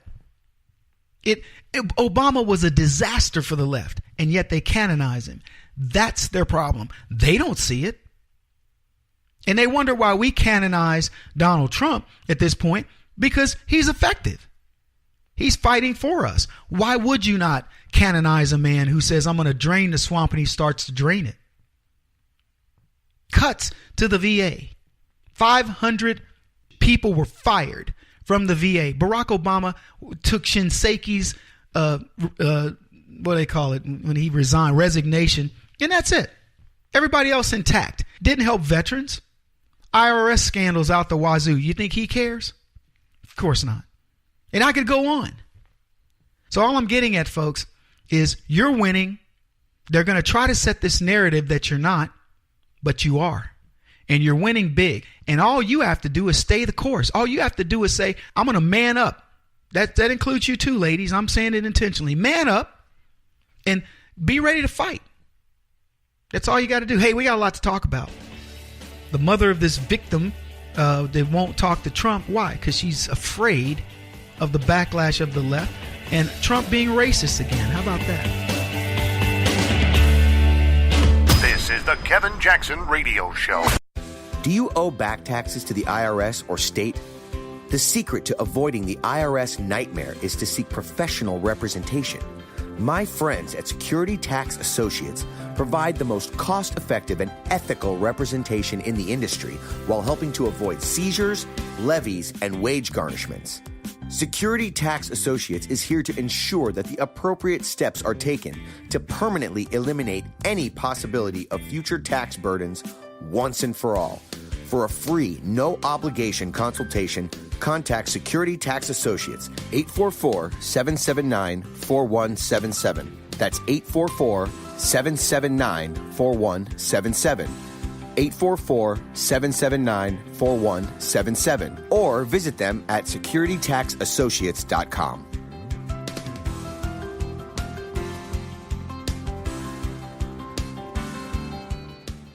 Beth Cook Moranville, author of Closer Than Your Breath, a book of hope. Hope, that wonderful, wonderful 4-letter word that you may feel completely out of. I wrote this book to give you great hope. It's not too late. If fetal position is an all too familiar place for you, I understand. If the next 60 seconds are too long, this book is for you. Wherever you are right now, whether you're dealing with divorce or death or sickness, take hope. You are going to make it through this pain. Don't roll your eyes. I've walked this road and I know it. The best is yet to come. Closer Than Your Breath, a book of hope from author and speaker Beth Cook Moranville, can be found on Amazon.com or Kindle.com. For more information, visit closerthanyourBreath.com or on Facebook at Closer Than Your Breath.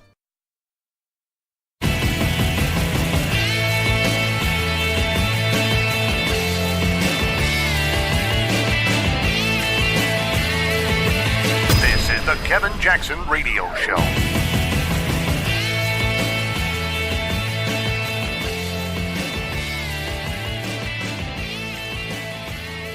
Welcome back, everybody. Kevin Jackson here. I want to get into this situation with Nadal, the state senator from Missouri, who said Trump should be assassinated or killed or whatever. I know it's the same thing, but I'm just saying she wants him dead. But before I get into that, I want to talk a little bit more about some of the accusations that are occurring right now.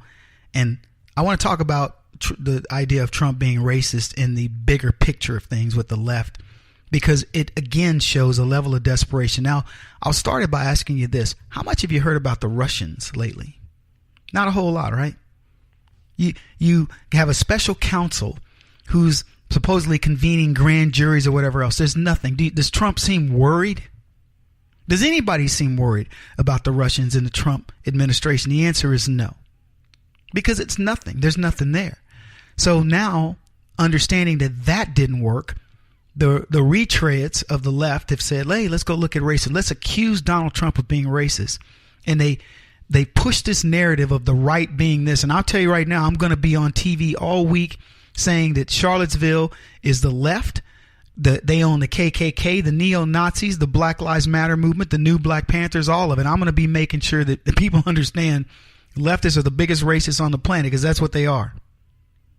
But what gets me is the people who are so quick to leave Donald Trump, and it's not us, it's not the base, it's the rhinos. And I'm going to give you an example. Mitt Romney says Trump needs to apologize. What does Donald Trump need to apologize for? Oh, he didn't say something quick enough in denouncing the KKK or whatever. Look, I don't care if it took Donald Trump 2 hours or 2 days. We all know he has no association with those groups. The idea that somebody would say he needs to apologize implies that there's something wrong with what he's done. This is why I tell you, every time I think about McCain, I think of Romney, these people that we wanted to be president at one point, and I was a Romney supporter, and I think about how they don't know how to right this country in terms of race relations. It sickens me. GOP leaders, Ryan, I don't know, I didn't even look at the list. These guys, if you want to look at the yellow belly turncoats of our party, look at anybody who asked Donald Trump to apologize. Apologize for what? If anybody should be apologizing, it is the left who should be apologizing to us. Aren't you sick of these pansies on both sides? The leftists who want you to believe, who want to make people believe that you, the salt of the earth, are racist and all these other things, when in fact, you don't care. You just want this country to live under one spirit, and that is the American spirit. And you don't care what color the person is. Let me tell you something. I know you better than you know yourselves. Show me that African kid that comes over and he talks about his love of America, and I'll put him in the whitest part of the country, and that kid will do great. I'll put him in the heart of neo-Nazism, and that kid will do great. Because eventually, even the hardest heart understands what this is about. The people who claim they're anarchists or whatever else, you know what they want?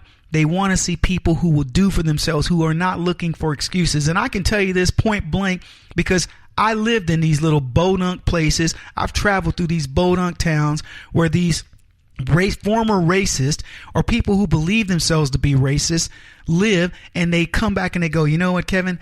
You made me wake up and understand that people are not monolithic. You judge people by their character. And we were so headed in that direction until we let leftism take over, until we let rhinos buy into this notion, or sell us on the notion that they needed to capitulate to the left and conform to this idea of racist America. How about we start selling our message that the only racists in America are the people who are fixated on it, and that's these leftists. I'm sick of them. Al Gore, he says Trump should resign. Unbelievable. This charlatan, this fraud, this guy who has taken the world on a ride, a carbon, ride on his big fat plane. He wants to tell Trump, you need to say something. You should resign. I tell you what, Al Gore, why don't you shut up and go try to sell that movie flop you got going right now? Let me just tell you how bad Gore is. He gets called out for his overuse of carbon at his house, his mansion, where he uses 70 times more carbon than the average American. His use of a plane, that uses, a gazillion times more carbon than the average person use on a passenger, on a commercial airline. And you know what he said? He says, I paid my carbon tax. So what Al Gore is essentially saying, folks, is I paid for my ability to ruin the planet. Ergo, rich people can pay the tax and do whatever they want.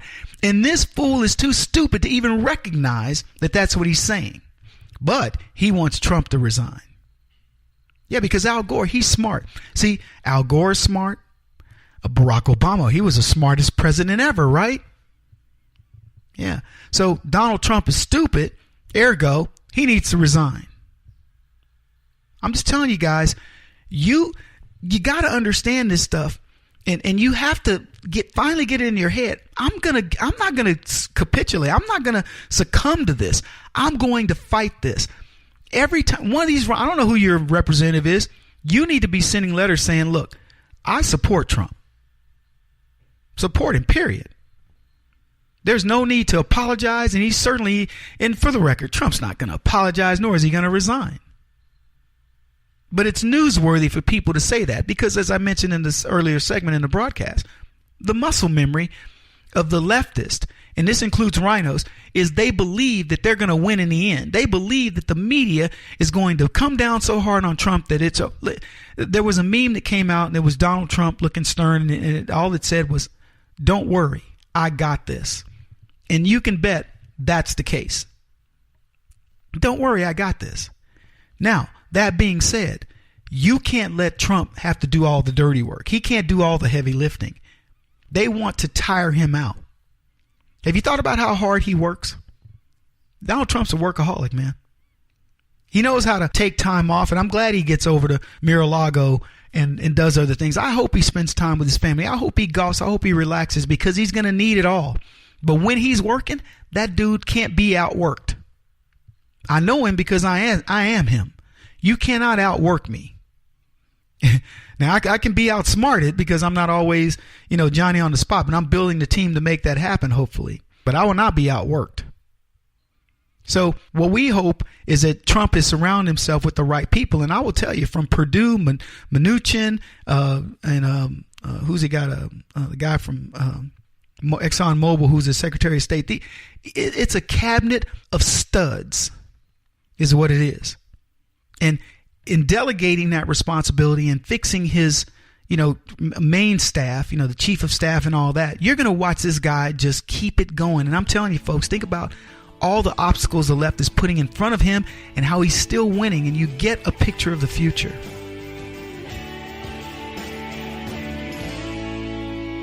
This is the Kevin Jackson Radio Show.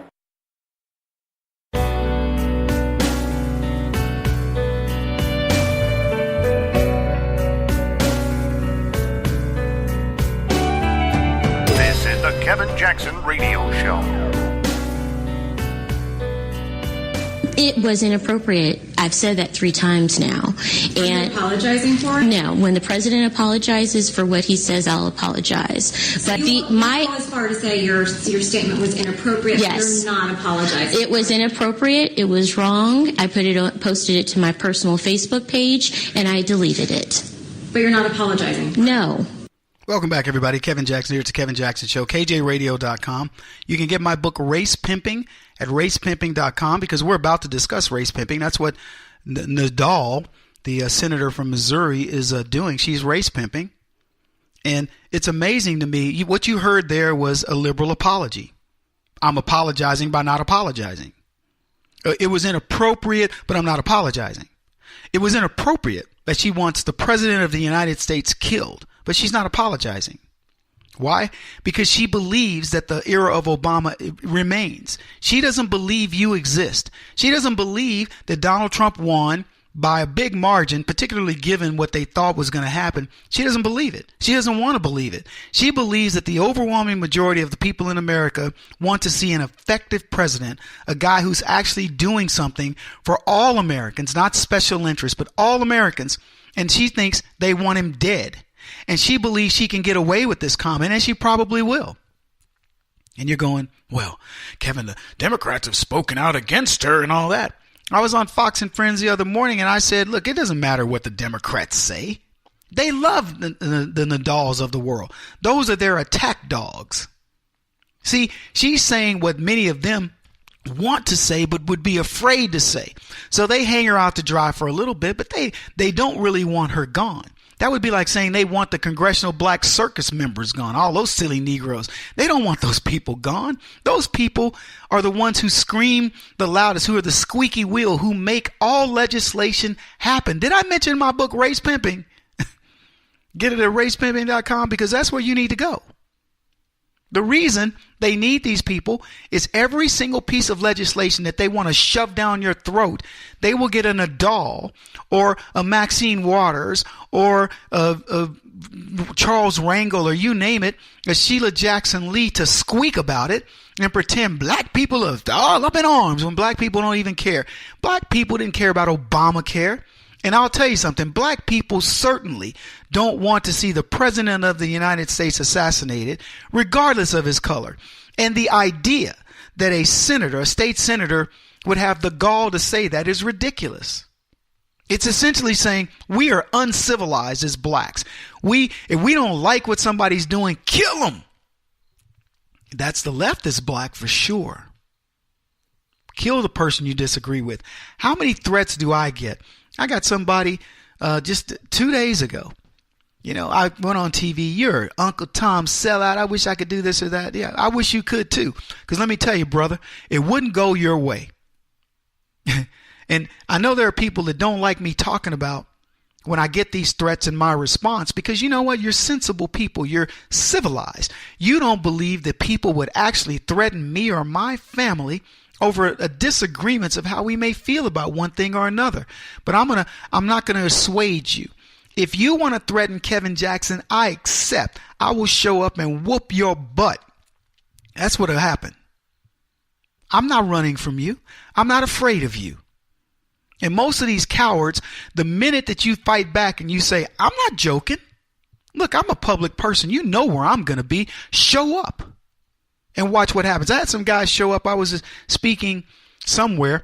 2 guys show up at an event and they're heckling me. And I, from the podium, said, you better, first of all, you're not the one up here on this side. You're out in the audience. That's number 1. Number 2, if you want me to, I will come down there and I'll settle this for you. Now, what say you? It was 2 guys. Only one of them was mouthing off. I said, if you want, I will stop what I'm doing right now. I'll come down in this audience and we will settle this right now in front of all these conservatives who want to hear me speak. What do you want to do, sir? And you know what he did? He shut his mouth for the rest of the time. And I told him, smart move. So if you think I'm kidding, I'm not kidding. This is too serious, folks. We have a person who believes she can say she wants to assassinate the president of the United States and get away with it. Now, I'll ask you this. Who do you think would say that to Barack Obama? Would say, this president needs to be killed. Tell me what Republican senator from any state legislature could say that and keep his or her job. Not be called a racist. Has anybody said Nadal is a racist?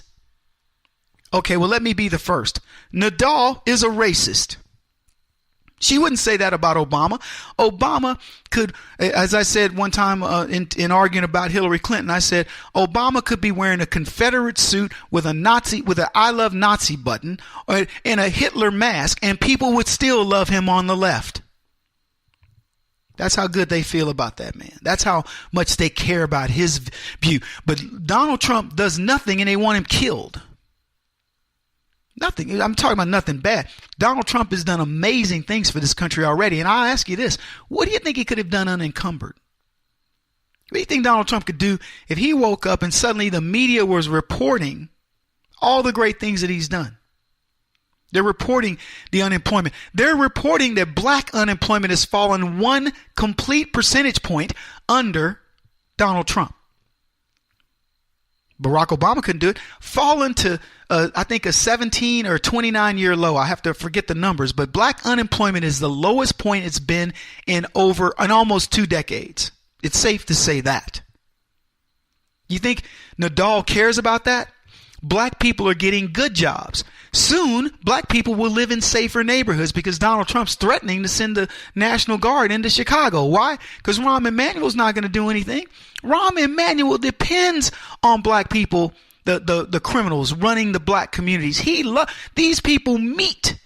They meet for dinner. They meet in clandestine locations to talk about how to divvy up that city, how many drugs they can run, how much, as long as they pay the price, pay to play, these black thugs get away with murder. And I mean, they get away with murder. You think that a mayor of a city like Chicago that's got one of the most prodigious police forces couldn't cut crime by half in the black community within a year? You're out of your mind. He could tell these folks, look, we're going to redirect these police officers from here. We're going to set up hot zones and we are going to crack down on crime. End of story. He could cut it in half. He could cut it by a quarter in another year, and he could have the crime rate so far down, you'd be safe to walk those streets. Do you think he wants to do that? Do you think he wants to get rid of drugs? Do you think Nadal has a care in the world about actually praising Donald Trump and what he's done for blacks, whether it's what he's done for the historically black colleges and universities, whether it's what he did for HB1 visas, whether what he's done in not having a bunch of illegals waiting for medical care when black people need it, and what he's going to do to improve schools and look at education and so on and so forth. What could she be complaining about? Why would she fight this? See, that's what you always got to do. You got to ask the motivation. Why would she fight this? Did you hear what won't even apologize, doesn't have the guts to say, you know what, that statement went too far. Now, I said on TV, I don't think she'll get fired. I hope I'm wrong. This is the one time I hope I'm flat wrong. I hope she gets run out on a rail. But here's what I want to tell you, the bigger picture of all of this, folks. The bigger picture is the fact that Democrats would even publicly denounce her, the fact that she's catching grief over this is a good sign. Because they hate Trump. There's a line being drawn in the sand. And it's not the left deciding to draw this line. It is you drawing this line. Your support of Donald Trump says to Nadal, you may live on the muscle memory of Barack Obama and think that you can say whatever you want, you ethnocentric racist. But you're not going to get away with it. We're going to put the heat on you. And I hope the heat shines so brightly and so intensely that Nadal is forced to resign. Wouldn't that be great? I want you to consider what the Black Lives Matter movement did, for example, to the administrators at the University of Missouri, who did nothing in an incident where some kid supposedly got called the N-word by somebody off campus, and the top two people in that college resigned over innuendo, over something that we don't even know that happened. We know this happened. We know this crooked senator, this ethnocentric racist, wants to see the president dead and won't even take it back. Do you think we should make her resign? Because I do. I think she needs to be as dead as disco. Not kill her, but resigned, career-wise. She needs to be gone. That's not the political system we built in this country that says, let's kill the people that we disagree with. That's third world nonsense. But let me tell you what the deal is, folks. That's a good sign for us that people are calling for her head on a platter, including her Democrats. Sure, they're playing CYA. They don't mean it. But to have to say it publicly, that's a big statement. That's a huge statement. And it's a reminder that we are winning. Don't forget it. Kevin Jackson on the Black Sphere Radio Network. Do you owe back taxes to the IRS or state? The secret to avoiding the IRS nightmare is to seek professional representation. My friends at Security Tax Associates provide the most cost-effective and ethical representation in the industry while helping to avoid seizures, levies, and wage garnishments. Security Tax Associates is here to ensure that the appropriate steps are taken to permanently eliminate any possibility of future tax burdens once and for all. For a free, no-obligation consultation, contact Security Tax Associates, 844-779-4177. That's 844-779-4177. 844-779-4177, or visit them at securitytaxassociates.com.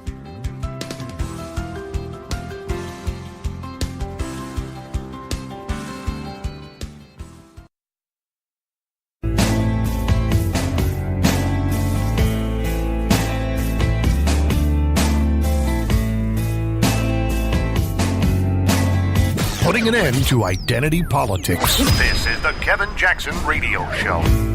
Welcome back, everybody. Kevin Jackson here. If the left can't physically kill Donald Trump, and they want him dead. Kathy Lee Griffin wants his head. George Lopez wants the same. Nadal wants him dead. Many others. You've seen the threats. I bet you Donald Trump has gotten more threats than Barack Obama. In 6 months, I bet you Donald Trump's gotten more than Barack Obama got his entire presidency. Leftists want him dead. They need him to die. And if they can't do it physically, they will try to do it metaphorically. They will try to do it literally. They want him killed. They want what Donald Trump represents to die because they need you to die. They need you to go away. This has been the biggest battle philosophically against them in history.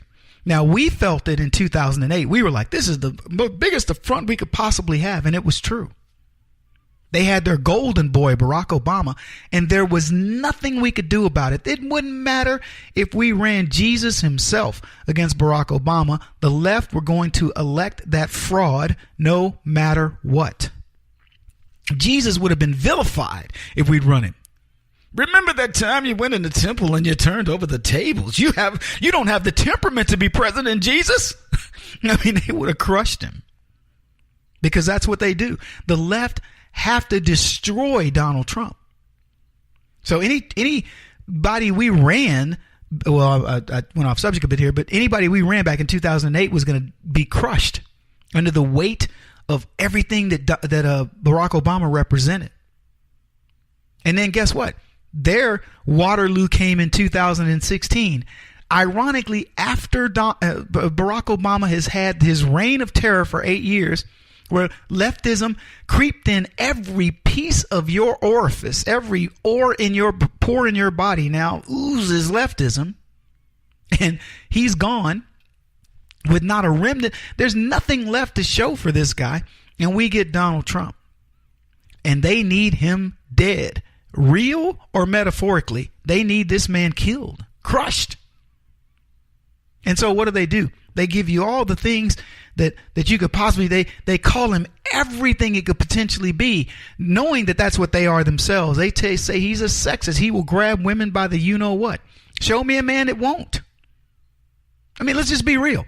Show me a man who I mean, we're talking sex here, aren't we? Show me a man who won't. By the way, I've said this before and I'll say it again. The left, the way they've dominated us over the decades, because some of you got a little queasy when I started talking about grabbing them by the naughty bits, right? Trump supposedly, said he could grab a woman by the you-know-what and she'd be okay with it. And I mentioned it and we're talking about sex. Let me tell you something, folks. The 3 things they tell you not to talk about: sex, politics, and what? Religion? What do they dominate? The left dominates sexuality. They dominate religion to the point where you're afraid to even mention you're a Christ follower. Don't they? And what about politics? Who talks about politics? Do you? When somebody comes on your Facebook page and says, that Donald Trump, he sucks, or whatever, and you go, I don't want to get into it with my buddy. He was my homeboy from college, or she was my girlfriend from the last job I had, and I don't want to get into that mix. So they tell you can't talk about that stuff while they talk about it openly. So what I'm getting at, folks, whether you believe it or not, you're being squashed. And metaphorically, they've killed you, and now you have a champion, a guy that comes out and talks about grabbing women by the naughty bits and doesn't make any apologies for it. Because you know what? A guy with his success, he wasn't lying. And the left knows it. If Barack Obama had talked about grabbing a woman by I've grabbed one time, I could probably grab one by the, they would have been like, he's amazing. You're right. I would have let him grab me. Oh, you go, girl. But Donald Trump says it. He's a pariah. How many billionaires do you know who can grab women by the whatevers? My hands up. I know a bunch of them. They wouldn't do it, but they could. They wouldn't even have to. Some women will grab their hands and put it there. What are we talking about here? Are we grown-ups or are we children? You can't talk about that? So anyway, they want to demonize Trump. He grabs women by this. He's a misogynist. His women in his organization come out and they say, no, he's a very respectful guy. He's done more to help women in corporate America, blah, blah, blah. Oh, okay, we can't go with that. He hates Muslims. because he banned the same countries that Barack Obama did. Oops. We can't pick on him for that because he did what Barack Obama did. He's in cahoots with the Russians. Oh, sorry, there's not an ounce of evidence to that. Let's just keep saying it. Let's keep saying it. He's a racist. One time he wouldn't let black people in his building or whatever. Oh, whatever. Well, hey, how many other people were in that same lawsuit? And oh, by the way, the Trump family settled it and admitted to not being racist. They may be classist. I'm a classist. How do you feel? I'm a classist. I don't want people to have their cars jacked up on, blocks. I don't want people that don't know how to behave around me. I want people who are calm, even-tempered, ready to have an exploration of conversations and aren't going to jump to conclusions, are willing to come out and talk to me versus overreact. I don't want neighbors who, do the crap that I've seen neighbors do when they don't like each other politically or whatever. Or like I said, the dregs of society. I've done everything I can in my life to get away from the dregs. If that makes me a classist, I'm a proud classist. If you want to live amongst the weirdos, the people, don't misunderstand me, folks. I'm happy. I'm a blue collar dude, right? I can mingle I can hobnob with the wealthy. I want to be around people who are down to earth. When I talk about being a classist, I don't like the super poor, the knuckleheads that don't know how to live a regular life, and I don't like the super rich snobs that think, oh, Kevin, I don't like them either. And I would venture to say the majority of you feel the same way. Now, to that comment, if you happen to be one of those bourgeois righties or lefties and you want to help us out, feel free. Make a liar out of me. Make me believe that you're a good person. I'm fine. I'm happy with that. But I'm just saying, I'm not going to run away from who I am. I don't like snobs. I don't like ghetto people. And there, but I have a pretty big tent of people that I'm willing to accept. But we got everybody wanting to jump on Trump because they think it's the cool thing to do. My boss, I don't know him personally, but James Murdoch of Fox, he chimed in on Trump. Donald Trump needs to apologize, blah, blah, blah. He's up at the Romney camp and the rhinos. And I'll say it publicly that James Murdoch is wrong. Donald Trump doesn't need to apologize. And it goes to show you where Fox may be going. I don't know how long I'll last at Fox. If I don't agree with their ideology, I'll have to find another gig. The Art of the Deal ghostwriter says that Trump is going to resign by the end of the year. The ghostwriter that wrote the book, The Art of the Deal. Now, let me tell you about ghostwriters. Ghostwriters aren't the idea guys. They just write. They hang around you. They get your opinions about things, and then they're supposed to find your voice and write your book for you. Donald Trump's too busy to write a book. Kevin Jackson is too busy to write a book, and I ain't a billionaire, so I know he's too busy because he's a billionaire running the nation. He's too busy. And if I was just a billionaire, I'd be too busy. Y'all would be like, Kevin written another book. Yeah. By a ghostwriter. But that ghostwriter will hang around me, get my voice, figure things out, and write another book. And I would proudly endorse my book. But now he's saying Trump's going to resign. Look, you ghostwrite books. Who the heck are you to be talking about what the president is going to be doing in the next few months? He'll resign.